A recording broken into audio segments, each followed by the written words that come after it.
السلام علیکم. د انساني شخصیت تر ټولو مهم اړخ په دوستانو باندې راڅرخي.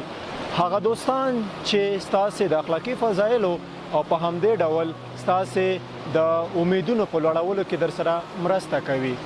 دوستان دوه ډوله دي. یو هغه دوستان چې په ښه نوم یادېږي یا په ټولنه کې مقام تر نورو لوړ وي، بل هغه دوستان چې په بد نوم یادېږي، معنا هغه چې بد دوستان چې په ټولنه کې حیثیت همیش ټیټ او په ټیټه کچه قرار لري.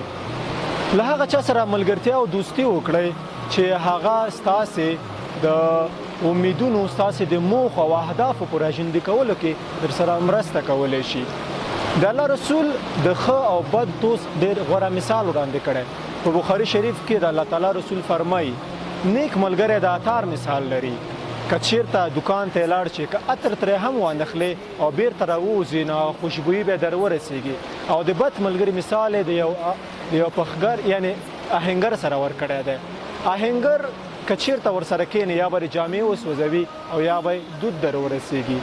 په همدې تړاو لقمان حکیم صاحب د ښه دوست په اړه وایي، که چېرته له نیک دوست سره مو ملګرتیا شوه، دا په دې معنا ده چې ستا راتلونکي ټول باورونه، امیدونه او اهداف به دې په قوي او ښه موخې سره ترلاسه کړې. او که چېرته له بدو دوستانو سره ملګرتیا شوه، نو په ستونزمن وخت کې به مو داسې یوې کندې ته وغورځوي چې له هغې څخه به بیرته راپورته کېدل درته ډېر سخت او ستونزمن وي.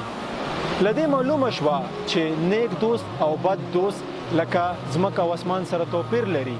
نو د دوستۍ مرحله له 1300 کلنۍ شروع کېږي. دغه مرحله چارواپوهان ډېره حساسه بولي.